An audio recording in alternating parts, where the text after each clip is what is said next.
Hey friends, it's Melvin. Thanks for tuning into this episode. Here's just a few quick things I wanted to notify you guys about before we get started. First up, very soon, new episodes will be releasing Wednesday mornings rather than Tuesday. So don't panic if you don't see a new episode on Tuesday. Just wait a little longer and you'll see it in your feed. Second, we've introduced a mailbag. Check those show notes and toward the bottom you'll see a mailbag link. You'll then be able to text us any questions you might have about movies, the movie industry, or any movie/Christian related questions you might have. Then we'll respond in a future episode, so send us your questions now. Up next, Patreon polls, which are available to Patreon supporters at the $3 tier or higher, have been updated. Supporters can now suggest films or shows to be reviewed at the end of each month. The two most liked submissions will become the options for the Patreon poll, so if you want to hear us talk about your favorite movie or show, join our Patreon and start campaigning. And lastly, whether you're a new or longtime listener, please consider writing a review or rating the Cinematic Doctrine podcast on iTunes and Spotify. Apart from financially supporting on Patreon, these are the two most helpful ways to support the show. And that's it. Enjoy the episode. Hi, my name is Melvin, and we're halfway there.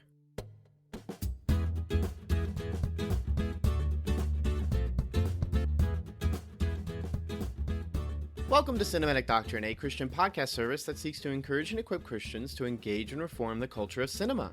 In this episode, I'm joined by Brad Bates of the Angry Christian Podcast, and the two of us will be discussing Kenneth Branagh's Thor. As I've become more engaged in Christian podcasting communities, I've come to enjoy finding new podcasts that really speak to me, and the Angry Christian Podcast is one such show that keeps my interest. While one might think the Angry Christian Podcast is nothing more than some bent-out-of-shape Christians complaining about life's inconveniences, it's the exact opposite. It's Christians fighting for the fruit of the Spirit amidst angering and difficult times. And because of their willingness to talk culturally difficult topics, I knew inviting Brad Bates on the Cinematic Doctrine podcast was a no-brainer. First, Brad and I share our somewhat confused thoughts on the tone of Thor, as it balances between science fantasy epic and fish-out-of-water romance. Then we deconstruct Thor's character arc from arrogant Prince of Asgard to somewhat less arrogant Prince of Asgard. And finally, we close out our thoughts on the difficult question of birthright, and whether our past ultimately defines our future, and what that means for us as Christians. Now, as per the usual, for those who don't know a single thing about the movie Thor, or simply need a refresher, here's what Thor is all about. Chris Hemsworth plays the titular Thor, a warrior prince of Asgard and heir to the throne. His aspirations for leadership are almost fulfilled until a fateful encounter with enemy ice giants lead to galactic conflict. Cast from Asgard and stripped of his power, Thor is tasked with overcoming his pride and working together with his newfound human companions to prevent the oncoming war. Thor is rated PG-13 for sequences of intense sci-fi action and violence. The intense sci-fi action and violence is due to some sequences in the beginning that show massive 1,000-people wars for a few minutes, another medieval and magic-style battle later on, a semi-tactical espionage-like sequence, and some action at the end of the film. It's relatively non-graphic, although one sequence in the beginning is somewhat shocking as a character is caught off guard. Also, there's a few scenes of topless men that some may consider questionable. Now, before we head into our Thor discussion, I wanted to share real quick that if you've come to enjoy Cinematic Doctrine, consider leaving a review for the podcast on your respective podcast app at the end of this episode. Unlike YouTube or Reddit, there isn't really a way to let us know how we're doing with a thumbs up or thumbs down, so the best way to leave your thoughts on the podcast is to write a review on iTunes, Podchaser, or wherever you listen. Apart from that, Cinematic Doctrine also has a Patreon. For those who don't know, Patreon is a website for independent content creators to raise support for their work. By creating an account on Patreon, you can select a content creator you like and support them with a monthly donation. If you enjoy Cinematic Doctrine and would like to support the show, consider donating, as it helps cover the cost of producing the podcast. And, as a bonus, if you support Cinematic Doctrine for as little as $3 a month, you're opted into a once-a-month movie poll where you decide a movie we discuss on the podcast. You also gain access to the SynDoc Pre-Show, a Patreon-exclusive podcast series where my co-host Daniel and I casually talk movies, Christianity, and life itself. There are other unique benefits that come with supporting the podcast, so be sure to check them out at patreon.com/cinematic doctrine. And don't forget to check out Brad Bates' show, The Angry Christian Podcast, where you too can join the fight to grow in the fruit of the Spirit, as Brad and his crew deconstruct some difficult cultural questions and wrestle with their anger to grow as Christians, You can find their show wherever you get your podcasts. Without further ado, here's our thoughts on Thor. Brad Bates, the angriest Christian in the whole world. How's it going? Hopefully, I'm not the angriest Christian in the whole world. Hopefully, I'm reversing that, but it's going well as could be expected.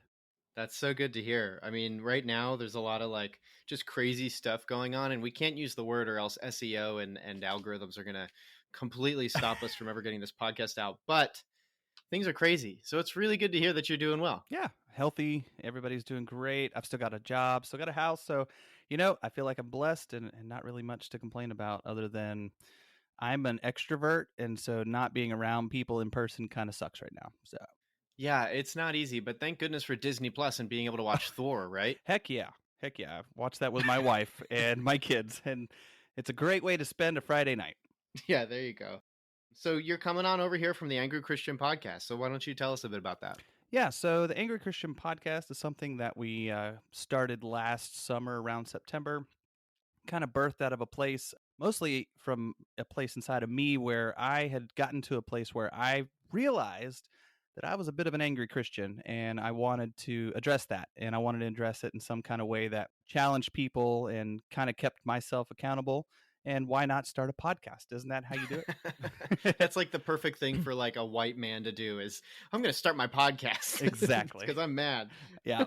So many jokes about that. Yeah, we actually come from it from the angle of I know it says angry Christian, but the angle really is for compassion and just learning to be more loving Christians. So Yeah, and I love that because I think there's like two things kind of going on. I feel like, and maybe somebody else who does just social studies of some kind can correct me, but you almost see like in Christian circles right now is there's nominal Christianity, which is unfortunate and sad, and we pray that grows into true Christianity, and then there's this sort of like cage stagey Christianity where it's like you just kind of get mad about all of these things that are going on in the world, or even just mad about like your past experiences. I know in my own life, there's like just past traumas that you're just like stuck with, and you're like, Lord, why did that have to happen? yeah.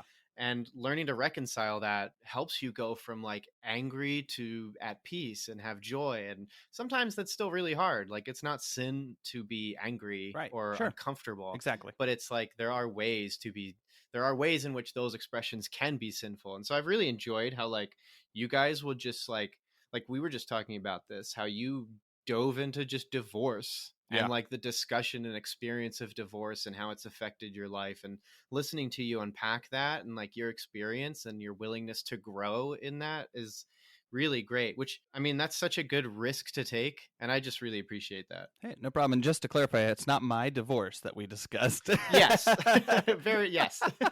Yes. No, my wife and I both come from a background of our parents having been divorced. And so it's one of those situations where, it impacts your whole life in ways that people who may not have experienced it don't really realize. You think about the fact that Christianity and our Savior in Christ came to solve everything. Yeah, he reconciles our relationship to God because we've sinned against him and we need him to save us from himself, basically. Yeah. But that solution in Christ permeates into the rest of our life and helps us to reconcile against crazy things. And unless we start talking about them, people are going to be like, God is good, but what about environmentalism? Mm-hmm. And God is good, but what about sexual assault cases? Yep. And actually, Christ will step into those places too. So yeah, I love your podcast. I love having you on here too. And I really hope that everybody listening right now is able to head on over.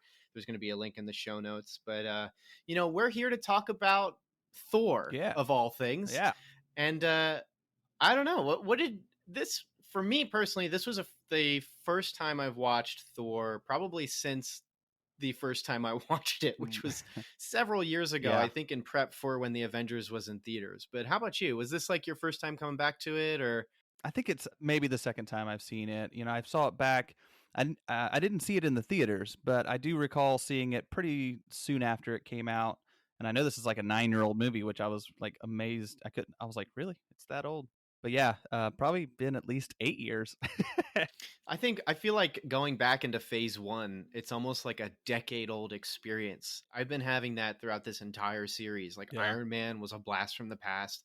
The Incredible Hulk I had never seen, and I wish I just never saw. And then Which one are we talking about? I'm just kidding. oh, well, I mean, yeah, right. Goodness gracious. I mean, I imagine I would enjoy Ang Lee's vision much more than I did with pretty much what Edward Norton's is, but my goodness. Yeah. And then like Iron Man 2 was I had always like I'd remembered seeing it and kind of being disappointed in it, but then like rewatching it, I had a lot more fun, which was strange because it's Yeah. kind of known for like as a black sheep for phase one. Yeah. And then like yeah, going into Thor was just like it was just like alien. It was so strange. Pun intended. Hey. But yeah, like okay, first time coming back into it, Yep. 8 years since, and like what do you think about Thor?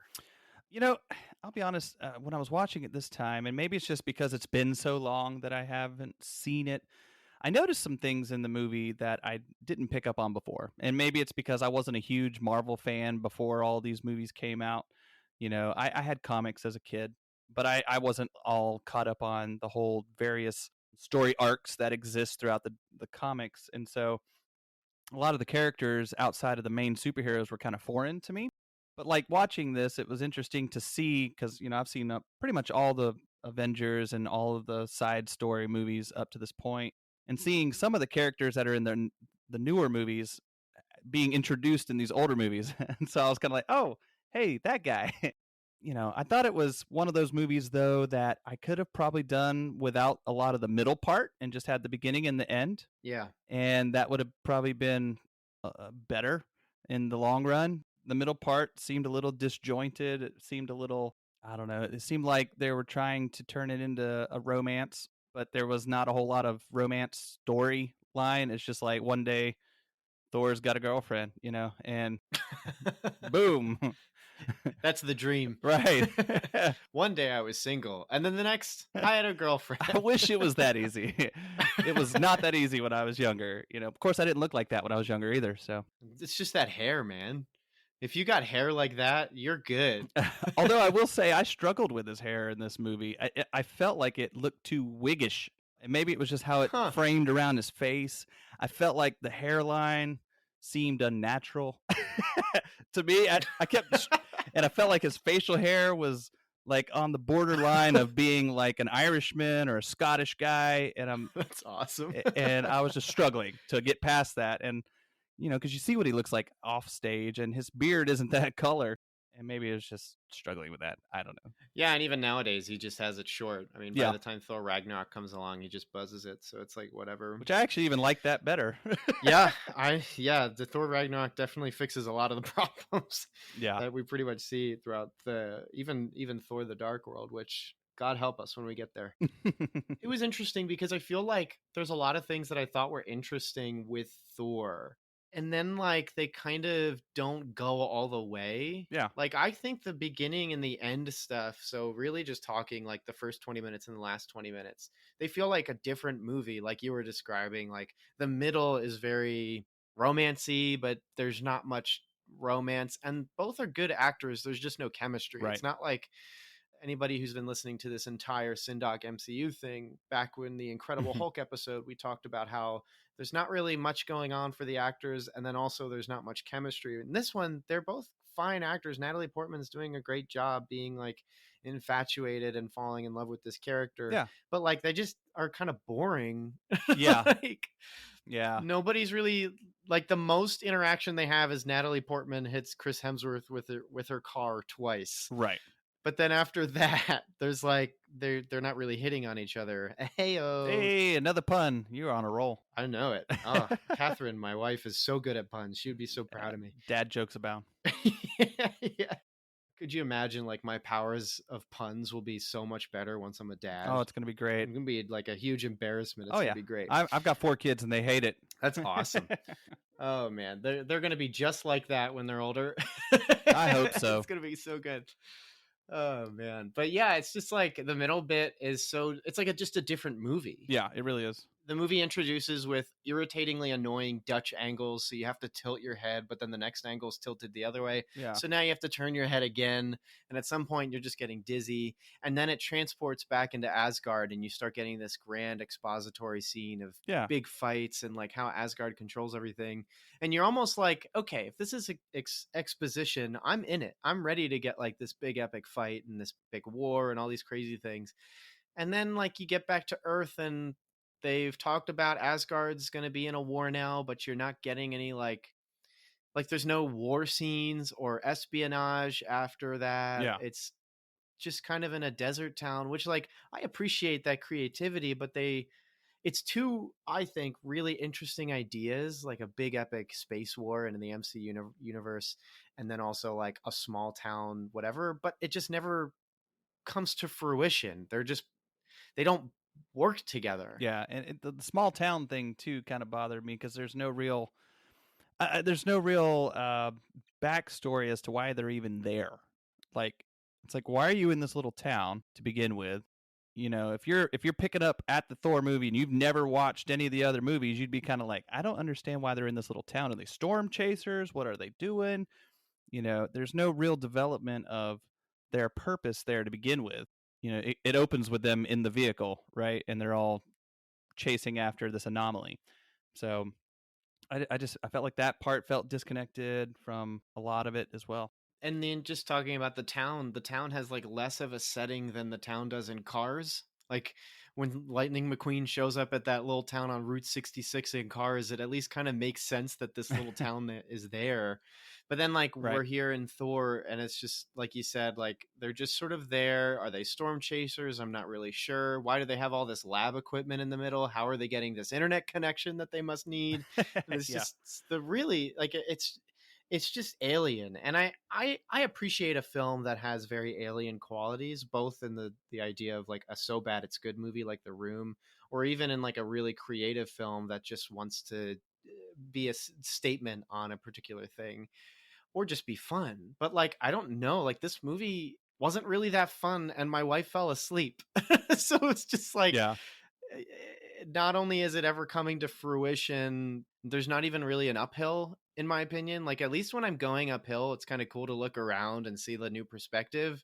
It's not as exciting as going downhill, like on a roller coaster, but at least that's kind of cool. But then this movie is sort of just like a stable line, which is about as stable. I mean, that's about as much as you can describe even Natalie Portman and Chris Hemsworth relationship in this movie. I mean, it's just a stable line that one day I'm single, Yeah. and the next I'm dating.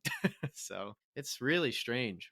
Yeah, that was so weird. It was like a very short dating period, you know. But yeah, I think like the only thing that to me felt the most realized was probably what most people are irritated with Thor is the stuff with Shield. I felt Yeah. like everything with Shield and everything it's preparing for the next few movies was perhaps the only thing in this movie that felt the most interesting and engaging. And thinking about this in regards to like when this movie first came out. Yeah. Again, I didn't watch this when it came out in theaters, but just what it was building. You get your first scene with Jeremy Renner showing up, Yeah. and he doesn't really even do much, but like he's there, and that's cool. But like what you're getting is some really cool groundwork to get you excited for the next movie. Also, I believe this is the movie with the first we see the first Infinity Stone, and it's only in the cutaway at the end of the movie, right? I can't remember. I'm trying to remember too. And I watched it last night just so it was fresh in my brain. Well, doesn't that just show like that this movie like It was unmemorable. You watch it and it's gone. Like I remember watching it again and I just remember the big set pieces, but nothing else about this movie. Yeah, which really is disappointing in a lot of ways because I'm a huge fan of Kenneth Branagh, and I love his Shakespeare stuff. But I don't know, man. I don't know what he was going for in this particular angle. It's an interesting thing though, or interesting choice, because historically he's not an action movie guy. Like when you look at the movies he's directed or even acted in, generally speaking, he's not action movie guy. He's romance, he's Shakespeare, he's mystery, things like that. But so I just felt like it was kind of out of his element to some degree. Maybe he was trying to experiment. I don't know. But it's not in his normal line of what he typically produces, genre speakingly. Well, even thinking like just by the way you described it, the fact that he's done romance and medieval and and mystery, I'm very curious if the implementation of the shield stuff and the preparation for Avengers and all that kind of bogged down probably what he was doing. I know that Iron Man 2 suffered a lot of that, Mm. that the original plan for Iron Man 2 was heavily fixed to be pushing for Avengers. And a lot of people, you can see, I mean, this isn't as popular now just because it's such an old movie, but you would get the classic, give us the Favreau cut and stuff. But Yeah. and so I'm curious if like the romance in this film perhaps would have been more compelling or interesting if maybe Kenneth Branagh was permitted to nix the shield stuff and just Mm. stick to characters maybe confessing things to each other, sharing their difficulties. Because like the only thing that really happens is like Natalie Portman is like, they took all of our stuff and I don't have my little black book anymore, and that makes me sad. Yeah. And then like Thor, I don't even think Thor hears her say that the black book was hers, like the little notebook. So like when he steals it back from Shield, my first thought was like, who told him that she needed that? But you know, plot needs to move forward. Yeah. I thought the same thing because I thought it was really strange that he decided of all the things to grab, that was the thing he would grab. Yeah, the like the little personal thing with her little doodles and stuff. Yeah. But I guess if you need the story to advance and you need him to explain the 9 realms, then that's the one you got to get. Gotta do it. So that's cool. Yeah. Yeah. A lot of plot conveniences, I feel like with this movie that I mean, it's fine. I think like it's weird because some of the drama too, like they're all conveniences, but it's so hard to explain now that I'm like trying to get it out. And this happens every time I write notes. If I don't write notes, I usually do fine. But there's something weird about like the way that he just portrays everything. Like, I don't know. Did you find it a little strange that the male drama was largely just, if I'm emotional, I just yell? It did seem to kind of ride on the stereotypical male blusteriness, right? Even between and what was, I guess, more even frustrating about it is it's happening between brothers and fathers, right? Yeah. There was very little middle ground where you see a true father-son relationship. I mean, on occasion you saw it like when Loki's talking to Odin by himself in the room with all the relics, and he's kind of pouring his heart out like, why didn't you tell me, right? And you can see a little bit of a softness between Odin there, but that's like one of the very few, and maybe they're trying to do that on purpose because of the whole Viking thing, and everybody in Viking legend apparently yells at each other. So I don't know. Don't you know that men, when they're angry, all they do is yell? It's true. That's why I'm the angry Christian. Yeah, there you go. That's perfect. When we were prepping to do this, and I was like trying to pick out a movie to like propose to you to watch, I picked Thor, but then like I was thinking like with what your podcast covers, I was like, maybe we should have done Iron Man 2 or even the Incredible Hulk. Yeah. But then it was just like, well, too late now, I guess. But hey, I mean, once they started yelling at each other, I was like, there it is. That's the linchpin. Yeah. We got it. We got our topic. Yeah. But yeah, it's interesting how like a lot of the scenes I was one of the things I really don't like is when people are just, the director tells them to start whispering even though they have no reason to whisper. And so like you have this angry yelling stuff, and then at the very end of the movie there's two characters that are fighting each other, and one of them is like yell whispering. They're like talking low but then trying to be, it's like when you fake scream with a friend and you're like fake yelling with a friend. Yeah. So you're like, "Wah, da, da, da," and like that, not actually yelling. And I'm like, why are they like, he just looks foolish right now. Like you're embarrassing your actors. Stop telling them to just whisper and yell at the same time. Tell them to yell. No one else is here. You're on a set. Yeah. It's fine. They meant to cut it out. They just forgot about that part. It'd been great if they just dubbed over it, and it just is like a spaghetti western. Ooh. Just yelling, but it doesn't look like it at all. William Shatner going on. That would have been great. So what do you think about how, so for instance, Tony Stark's character arc, and even across all 3 of his movies, is very much about his arrogance, about redeeming his arrogance and redeeming his legacy, and how like all of those 3 things conjoined are in conflict and also sort of symbiotic of each other, whatever that means. And that's just like typical film critic jargon. You just use big words to sound like you know what you're talking about. Yeah.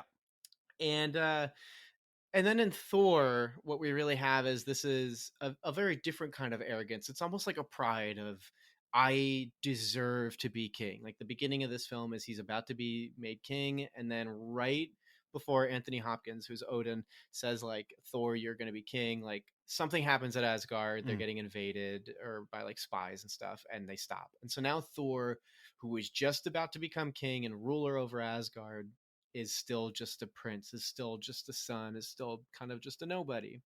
And this is what really stirs up his arrogance and stirs up his power and stirs up this deservedness. Like, you know, like I deserve that, and the fact that it's been stripped from me, I'm now angry. What do you think about that as a character arc, as a man even? Like, what do you think about like feeling deservedness is not a word I'm trying to find. Yeah, no, there's another word that entitlement. Yeah, what do you think about Thor's entitlement? What do you think about even just as a man the idea of entitlement? Yeah, I definitely saw the theme of entitlement there. There was no question in his mind who was going to be king, right? He was supposed to be that. He was owed that, not because necessarily of great things that he's done, but because he's the son of Odin, right? Whose father is trying to teach him how to become a good king, and it hasn't made any bones about who's probably going to be king, right? There's definitely an arrogance that stems from that. The problem that I see in this particular arc is, right, he's arrogant, he's entitled, he's rash, he just makes spur of the moment decisions and doesn't think through anything, like apparently a typical male does or something. And at least me, I don't know, maybe if you talk to my wife, she'd probably say that was definitely me. We've made jokes on this podcast before that like we're just passively a man-hating podcast, which is not true, listener. If you're listening, we don't. We're just pretty much everybody that's been on the podcast is a man, and we just are self-deprecating. Yeah, we're exactly. not man-hating, but exactly, it's just very funny though. Exactly. But as a result of his non-well thought out decisions, his father casts him to earth to basically be exiled, takes away his power. And the turning point, this is where I struggle. The turning point for him from his arrogance to not being arrogant is not being able to pick up his hammer. And I'm like, that's what that's what changes him. I mean, you could argue his involvement with Natalie Portman's character, but really you see his countenance change when he's trying to grab the hammer. And I don't know if it's the realization that he's powerless or that he's just realizing that everything about him has been taken and he's just a human now, basically.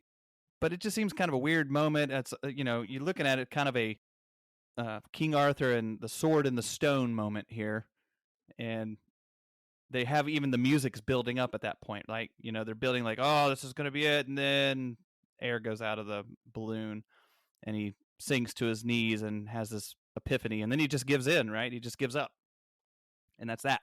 Yeah, like people just show up from S.H.I.E.L.D. and they just grab him, and that's kind of the end of the scene. And yeah, it is interesting that like he I would say like that's like you're saying is like the beginning of his transition from this entitlement to, I guess, needing other people is supposed to be what I think, yeah, his arc is. But like the film is pretty, it's not even vague in like an artistic sense, it's just vague in a like it's not really clear. yeah It's it's just a little irritating. But like that idea of he himself sees what he's done, that he's done so much. There's a scene early on when he's like building up I think it's Lady Sif and her warriors, and saying like, who is it that's brought you to glory, who is it that's brought you here, and how can you not trust me if you know that I've been the one to do all these things. And I assume that like the artistic thing being expressed here is that like when Thor himself finally approaches something that represents everything he's done, like the hammer is the power that he's been able to use, like whoever wields the Mjolnir has the power of Thor, right? And when he can't pick it up, it's almost representative of like, you've hit your dead end. Like, you can't do anything now. Yeah. And so that's probably, I guess, what's trying to be expressed. And then in regards to like, I guess, entitlement in one's life is when you reach a dead stop where it's like, you actually can't move beyond this point on your own volition. Yeah. I get it's very interesting. And there are things like that that's happened, like just growing up. Yeah. You reach points in your life where like, I can't do this anymore. I can't apply to this job because I didn't go back and finish school, or I can't run this marathon anymore because I had pneumonia at 1 year and it was so bad that now my lungs are bad. And like, if those are things like being physically fit is like your identity, or education or your workplace is your identity, and you're now reaching these points where like culture, society, the world, or whatever are just saying, you can't do this. Right. Like that can be like a real identity shattering experience. Yeah. Agreed. You know, I think they could have done a little more of the wrestling and the maybe building up more of his dependence on people or others in general. Because really there's not a whole lot of space between him trying to grab the hammer and then his friends from back at Asgard showing up. Yeah. Like, there's not a whole lot of time that passes. So there's not really a development of that side of him coming to terms with the fact that he's powerless. Like, it's just like the only time you really hear him even address that is when the gigantic robot thing is coming towards them and he says, you know, I'm just a mortal man, you know. And then even after that, like, he's still just the one who beats it anyway. So he Right. didn't really, because nobody else could do anything. So it Right. really is like, all the film really confirms is, in the beginning, arrogant Thor was right. Right. Like, he really is the only person that could do all this stuff. That's right. Yeah. It's really strange. It came full circle. So Thor learned nothing. Yeah. And neither did we. Exactly. We just learned what we already knew, is that Thor is powerful. One of the most, if not the most powerful Avenger. That's it. That's right. all we've learned. Yep. And it stops there. Thankfully, it doesn't have to end there. Yeah, wouldn't it be just such a shame if that was the last MCU movie? Like, that's your big bang. It's a tiny little fight in a, like Route 66. Oh yeah, nice. Yeah, welcome, That's guys. great. You're at the dead end. Well, that's the end of our Thor podcast. Yeah, nothing left to talk about. Let's just go home. But I do think that despite the plot holes and the seemingly slow middle of the movie, that there are some parallels that I think about when it comes to, you know, I can see some parallels between Thor and, you know, various characters of the Bible. And one that specifically comes to mind, and I think it holds true, at least in the regard of not really coming to terms with arrogant Thor, right, is Samson from the Old Testament. If nobody's familiar, that's the dude who had the long hair, and God gave him the power to fight the Philistines, and then his wife Delilah had his hair cut and he lost his power, right? Mm-hmm. And then at the very end of his life, he gets his power back as his hair had grown out a little bit, and God granted it to him, and he was able to destroy the Philistines with one last act of power. Samson, a lot like Thor here, never really wrestles with the fact that he's an arrogant jerk. He's never really addressed with it. He loses his hair. The most humbling moment for Samson is, you know, him standing in the temple with his eyes gouged out, and about the only realization he has is he's powerless at that moment. But that's kind of where Thor was at in this movie as well. He was that arrogant, powerful guy, always kind of doing his own thing. You know, he knew more, he knew better than his father, right? And was going to do what he was going to do. And then he loses all of his power. His power was his hammer. You know, Samson's power was his hair. And, you know, both of them lose it. Both of them never really come to terms with their arrogance. There just seems to be this moment of, I guess, humbling when you realize that you're powerless. And, you know, there's a resurrection moment for Thor, right, where he's laying on the ground after he just got backhanded by the robot. Yeah, that's right. And you can't tell if he dies or passes out. You don't know what just happened. He just kind of like stops moving. He's just really tired. Yeah. And then out of nowhere, the hammer just shows up and he reaches up and grabs it, right? And then he just he's Hulk smashing everything all of a sudden. But that's kind of what you see with Samson as well, is that moment where he's kind of defeated, right? And then there's that one last jolt of power where he's able to defeat the Philistine enemy. And I really saw those two characters, Thor and Samson, as kind of kindred spirits in a way. Yeah, and even as we were just discussing oh my goodness, discussing.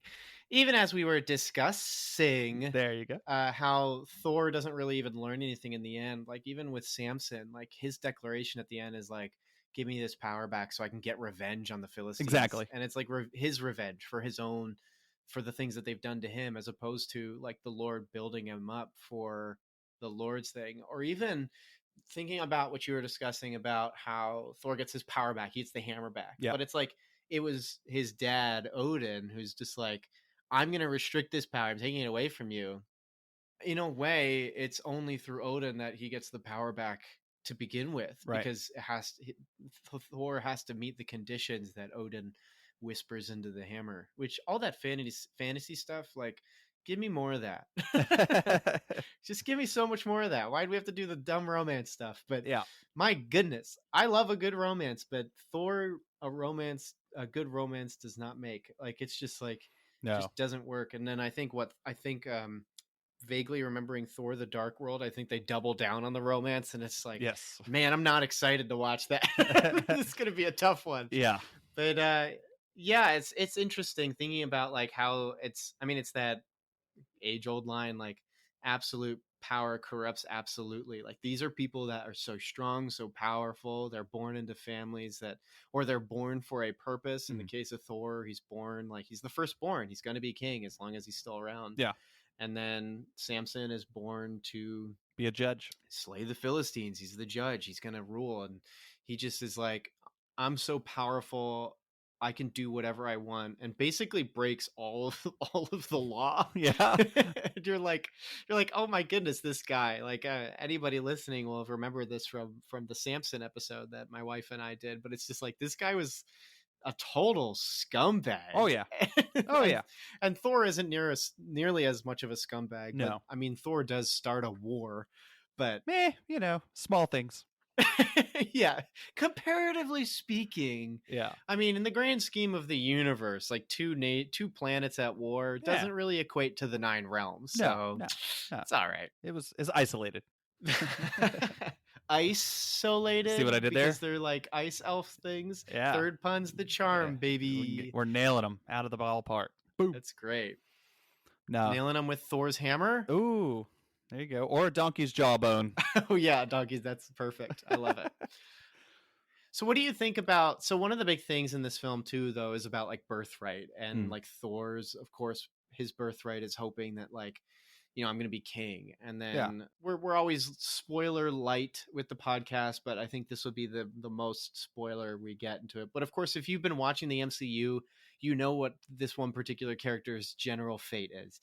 We're going to talk about Loki and this idea of, like, in Loki's big struggle, which we talked about earlier, is like he's like, Dad, why didn't you tell me? And the idea is that he was one of the ice trolls or ice goblins or whatever they're called. I can't remember. Ice giants. That's right. It was their perspectives always seemed to change. Did you notice that in the movie? It looked like they were always taller, and then other times they looked shorter. And then like there's Loki, who I don't know if they've got like some kind of a height limiter on him or something going on.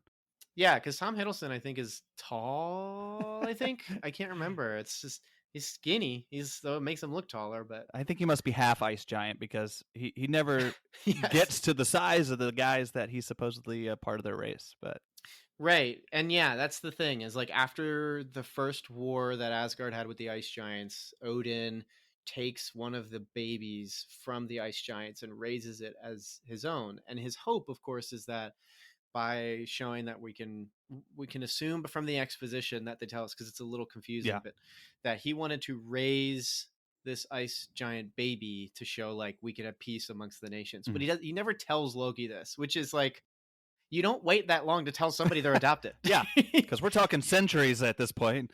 Yes, Loki's got to be like really old. I mean, they show a scene where a character is looking through an old book and it has the old stories of like myths, and like Loki's there. Yeah. So obviously he's way past the date that you're supposed to say, by the way, you're adopted. Sorry, I didn't mean to wait 400 years, but surprise, Must have slipped my mind. you're actually a Smurf. Yeah, pretty much. And then there's this big argument where Loki's like, why didn't you ever tell me? Like, I'm not who I've always thought I am. And you've never told me because you were afraid of it. You didn't tell me because you knew that if I were to ascend to the throne, no one would be comfortable with an ice giant being in power. Yeah. All very interesting stuff, and it made me think a lot about like these two characters are focusing so much on birthright and what they believe, and again entitlement. And yeah, what do you think about birthright? The idea of like your history, does it affect both birthright and entitlement, but also what your history tells you about yourself? Yeah. Like, do you believe that we're all limited by those two things, that like I'm limited by my birthright and what I believe I'm entitled to, and kind of thing? Yeah, it's an interesting interesting thought, because when you think about birthright, you think about stories that come to mind are Jacob and Esau, right? The whole birthright thing. Oh yeah. And you kind of see that with the Thor and Loki, right? Even though they're not blood brothers like Jacob and Esau, they're not twins. There is that struggle, right? Loki's a lot like Jacob, who's trying to steal the birthright that is Thor's. And same way with Jacob trying to steal what is Esau's. What's interesting, and what kind of throws an interesting little twist into this, is the adoption aspect of Loki. So he isn't a blood bought, if you will, blood birthed child. So technically, in the terms of birthright, he has no birthright to Asgard. We, as Christians, those who believe like you and I would believe, we believe that we've been adopted, right, into the family of God. Jesus is the Son of God. He's the only one that has the birthright to the throne, truly. But we have been adopted in that sense, that we've been brought into the family as though we have always been a part of the family. Now, granted, we're not sitting on the throne and never will, but we can't really claim that birthright because we were adopted to it, yet we're referred to as joint heirs with Jesus. And I think that was a struggle, and when you kind of take it back to the Thor movie with Thor and Loki, is that Loki could never wrap his mind around the fact that Odin had raised him as his own. And part of why Odin had done that was because he never wanted him to feel like he was not his own, right? Yeah. And so he does that. He raises him as his own. He never treats him any differently. He gives him a place at no higher than Thor. Like, he and Thor are equal in the kingdom of Asgard, if you will. Yet there's only one of them that truly has that entitlement to the throne.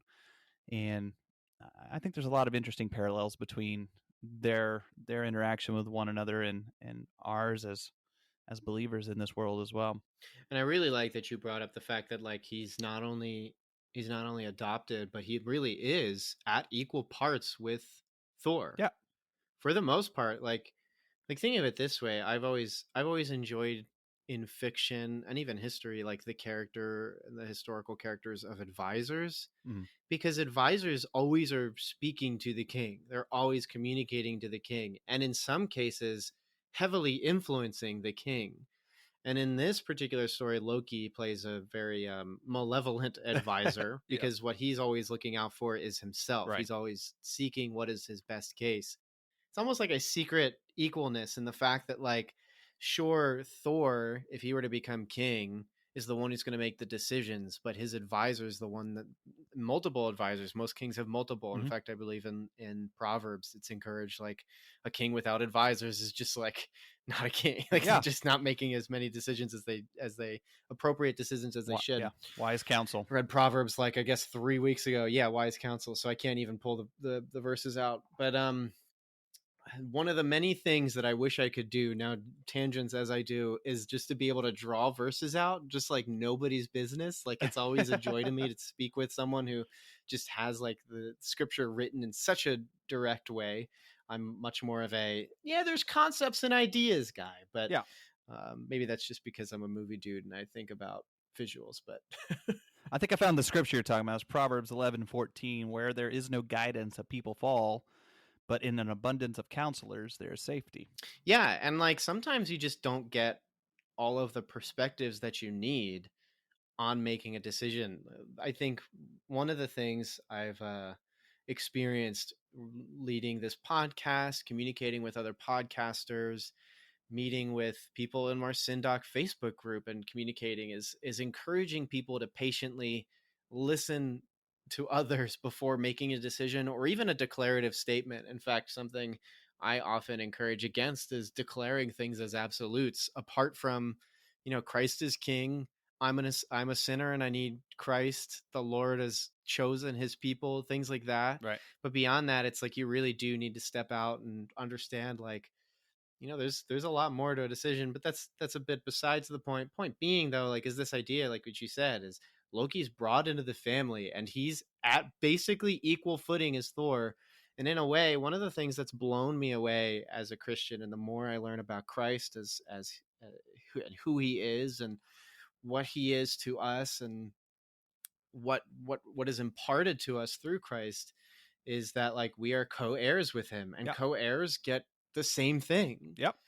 And it almost sounds like you almost want to be careful when you start explaining, like, what does that mean? Because like you described it, like Christ is at the throne, but then it's like, what if we're co-heirs? Like, are we on the throne? It's like, no, but like we're in command of angels now, but like, doesn't that sound like what a leader or king would do? And it's like, what? And it's just, I think it's almost like there's always this like worry that like you start to head into heresy, like, no, I'm God. And of course not. No, I'm not. But there is this like amazement of like, that's the wealth that we get in Christ that he gives us, is like, it's just crazy. And I think thinking on those sort of things, like the fact that God doesn't just invite us and adopt us into his family and say, you get the guest room. Yeah. Like, no, we're given the best room. It's not like we're adopted and then we wait 400 years for him to tell us we were adopted. Like with Loki, we're like, no surprises. That's, you just know right from the get-go, like, in Christ, I'm sanctified. I get everything that is going to be a part of the new kingdom. I get to see the Lord's face. And I don't know, it's crazy. And I always think it's crazy too when we're on this Syndoc podcast and we start drawing stuff like this, and like from like a movie like Thor, like the fact that my wife fell asleep should have been like significant enough for me to be like, this will be nothing. And then I guess everybody listening now is like, oh, I'm being filled with the Spirit now. So that's always fun. There you go. Heyo. Just watch it for the biblical aspects. Don't pay attention to the storyline at all. You don't need to read scripture. Just watch Thor. Yeah, it's totally there. Didn't you know Thor is inspired? Yeah. Inspired movies. The new part of the canon. Oh. Yeah. The canon's been reopened, boys. It's like the Disney vault. I need like I need like somebody to make artwork of like the Disney vault, and they just put like a cross on it and they're like, the canon is reopened. And you just see like all the books of the Bible, and Thor drops out too. Oh no. Man. And then lightning strikes, and what a terrible idea. I can see this going very badly. Let's keep speaking about more heretical things. Yes. I love it. Keep on it. I love just testing the waters a little bit. Now, I was thinking about, one other theme that really kind of jumps out to me, because even in the end, right? I don't want to spoil it because you said no spoilers. Who cares at this point? The movie's 9 years old, and if you're this far, you heard the Loki stuff, we're good. Go ahead. That's true. So at the end, you have Thor and Loki, and they're fighting, right? And he breaks off the end of the bridge so that it falls into space or wherever it goes from there. And Odin shows up and grabs them, and they're basically hanging on. He's hanging on to Thor. Thor's hanging on to Loki. Even in that moment, after all that's been done, after all that's been unveiled, Thor and Odin are still reaching out and grasping for Loki. And they didn't let go of Loki. Loki let go of them. It's an interesting picture because I think of this prodigal son thing, because if you've watched any of the other movies after this, you know that Loki makes multiple appearances. And in various times, you question his morality. and other times, he surprises you. But I think about this prodigal son aspect, right? Of the father with the two sons, and you've got the one that he turns his back on his family. He walks away, and yet when he returns, the father welcomes him back with open arms. And that happens. And even in the story of the prodigal son, the older brother is kind of frustrated with his younger brother, understandably so. And Thor is the same way with Loki. But at all times you see this aspect of Thor as a brother, even being willing to still reach out and accept Loki back, no matter what he's done. Right? And he still knows that he's not a blood brother, but he still treats him as though they are not separated by blood. Mm-hmm. And it's an interesting thing that you see throughout all of the various movies, Thor movies and Avenger movies, of just that constant tension where you know that Loki still struggles with that whole aspect of being a part of that family. And yet Thor and Odin, they still constantly reach out and draw him back in. Considering this entire episode is comic book related, it makes me think of like Batman's whole thing where he's like, I'm not going to kill you. I'm going to keep giving you an opportunity to step away from the things that you're doing. Right. That's why Joker is still doing what he does, because Batman's like, I still believe that you can step away from these things that you're doing. Right. And what's crazy too is like, again, that really takes you back to like when you start to understand and learn more about Christ and what he's done, you realize like people are saved not because they choose Christ. Right. People are saved because Christ first chooses and chases after them. Mm-hmm. It's only when you realize like somebody loves you despite the terrible things that you're doing that you feel like you can actually go, wait, like they're enduring and caring and loving me so much. I want to love them back. I mean, what's the thing that Christ says? And maybe you'll have this verse pop up right away too. But a good man or a man seldom dies for someone they love. How much more than like a man who dies for like, somebody who hates them kind of thing. I always butcher that every time. One of the things I'm just like, I already said it, like Bible memorization, just not my vibe.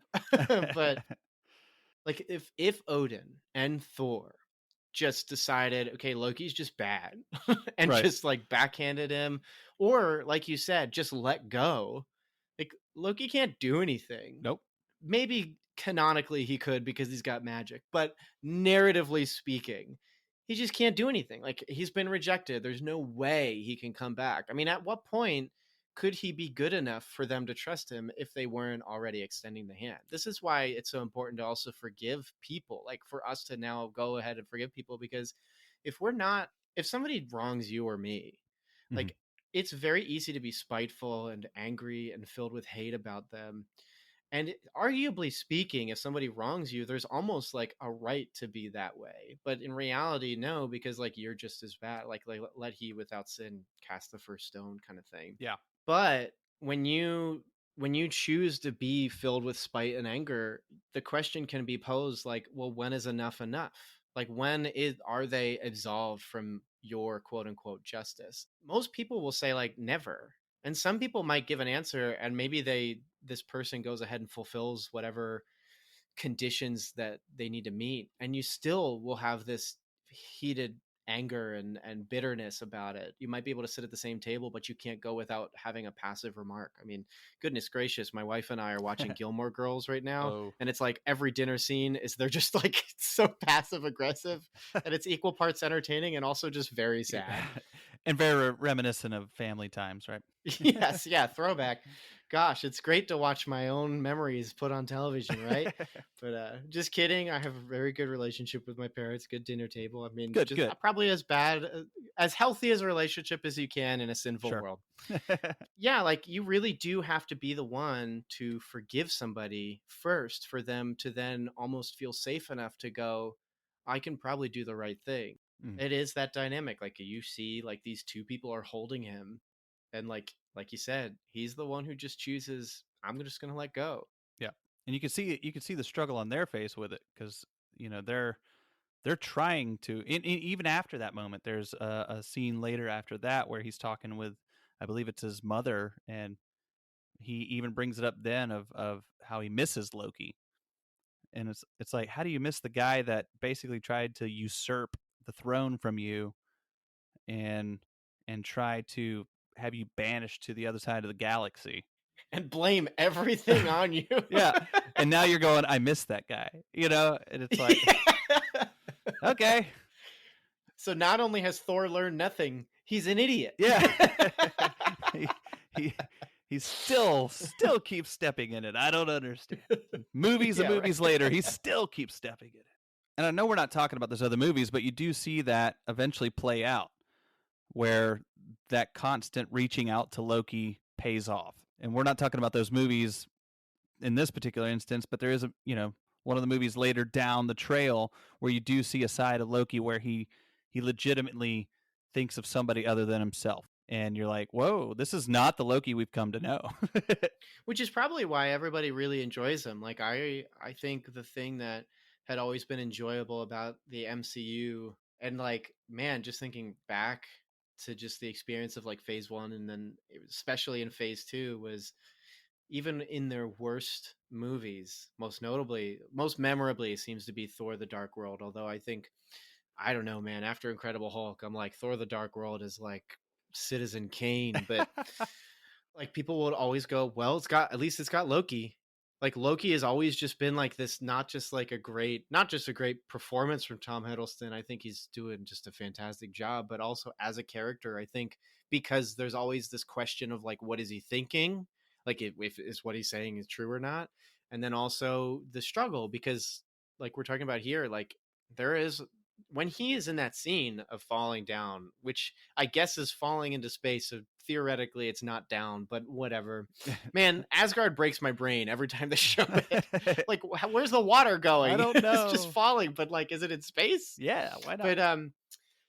But like, on his face in that scene when they're all falling off the bridge and Odin can pick them up, and like, you can tell there's a struggle of like, Loki's basically like, yeah, but will you really forgive me? Yeah, but if I come back, are we going to be normal? Like, and I think there's people just connect with that because unlike everybody in Thor, who sort of just is one note, Loki is the one character who sort of has an arc that I feel like is the most clear, is the most agreeable. Because like, it's strange to say it out loud, because I think people are always confronted with sin in ways that are uncomfortable. But like, Loki, I almost feel like, is the character most people relate to. Oh, like, sure. Wanting to always look out for yourself, but putting on the face as though you care about others. Right. And especially in a world especially in the Western world, I should say, that is very much capitalistic and American dreamy and stuff like that, where it's all about you can get to where you want to be in your dreams kind of thing. Like, if you were to prescribe to that worldview, you really have to prescribe to like, everybody is just a stepping stone to get where I need to be. Right. And in Loki's case, like, that, everything he does is, these people are stepping stones. I can put on a face that gets them to be chummy with me and comfy with me, just so then I can stab them in the back. Yeah, and I think there's also an aspect of his constant battles with doubt, like not just doubt of others, but doubt of himself. So I think people can relate to that, because there is always that tension of doubt in our lives. Where you're trying to come to terms with who you are in light of everything else, and whether or not people will accept you for who you are, and where you've come from. Kind of back to your question of where we've been and who we were, can that or should that have an impact on where we're going and how people receive us into the future? And I think there is hope in that we can be redeemed from those things. And I think that's where our hope comes in as Christians, is that we can be redeemed from those things. We don't have to be known by the sins that we've committed. In fact, Paul goes on to talk with I believe it's in 1 Corinthians or Galatians. It's one of those two. Can't remember right off, but he lists off a bunch of sins, right? And he says, and such were some of you, not such are some of you. Yeah. And so there is an aspect of redemption. Like, Loki, yeah, you were a liar, you were a cheat, you were a sneaky guy, but you don't have to be that anymore. And in the case of Thor, like, we basically, even though Thor's is much more confused and muddled and just not nearly as good as an arc as Loki's, like, they're parallels. Like they basically have the same story of like wanting the kingship, being looking into their past and seeing their futures, and like, can we grow from this? Because like Thor's entire arc, which again just is not as good, and I don't think will ever be good until his third movie. But his entire arc is that like who I was, which is arrogant, which is pompous, which is unkind, Yeah. is keeping me from where I want to be. And then in the case of which are very real things, and then in the case of Loki, I won't say that he deludes himself into thinking that what he wants can't happen, because that almost invalidates his struggle. Mhm. And I don't want to do that. Like Loki's worry about like, I was adopted, and also I was adopted from like the nation that we were at war with for thousands of years. Like that's, you can't invalidate that. That's a big deal, because that would be like, how do people culturally relate to him? Yeah. How does he culturally relate to other people? You can look up online like really great testimonies from minorities, from Black people, from Hispanics, who then will say like, growing up here in the United States, like they had to reconcile what it means to be Black, what it means to be Hispanic here in the United States. And me personally, just me being Caucasian, being a white guy, like I never had to really experience that. I didn't have to think, what does it mean to be white? Yeah. Yeah. I don't know. Yeah. Apparently it means I like coffee, lots of coffee, Lots and lots of and coffee. like country music. But that's just what the internet tells me. Yeah. But yeah, and so like in the case of Loki, like I don't want to invalidate his worries of like, you're telling me I'm adopted and I'm also from like a warring nation. Yeah. But in comparison, his things are vastly different, because like he himself is still who he is. He's just having to now reconcile who he is in comparison to other people. Whereas in Thor's particular case, he isn't really reconciling who he is in comparison to other people. He's just reconciling the fact that he's like just a total jerk. And powerless without his hammer. Yeah, like he's just like, if I don't have power and be a jerk, then who am I? Whereas Loki's is like, you know what? I'm going to switch this. It's almost like Thor's is more childish and Loki's is like a genuine thing to be worried about. Yeah. But also, I'm not going to go ahead and now invalidate Thor's problem, because it is very hard to reinvent yourself when you're basically a jerk. Yeah. So yeah, I wouldn't know anything about that. So. Yeah, right. Yeah. I don't know what it's like to be a jerk. Yeah. Gosh, golly. Angry Christian. So yeah, Brad, I thought this was great. I thought we did a good job of extrapolating pretty much all you can from Thor. We squeezed that lemon dry. Yeah, that we've gotten all the juice we can get for a whiskey sour, and I think that's perfect, because man, I miss those. I miss the state stores are closed here, man. I can't go to, well, I guess maybe somebody listening doesn't know, Pennsylvania basically has prohibition liquor laws, and I have to go to a state store to buy liquor. So I haven't had any bourbon to just like take the ease off. Wow. Not South Carolina. We're in the Bible Belt, man. Although I bet everybody who's like the like reformed bearded men who love reading scripture to coffee or bourbon are like, their hearts are breaking for me right now. Thank you. Please pray for me. I got to make it through this. Can I legally ship some to you? I don't know. I would. Hey, I wonder. I don't even know if you can actually legally transfer alcohol across state line from Pennsylvania. But wow. Goodness, I don't even know.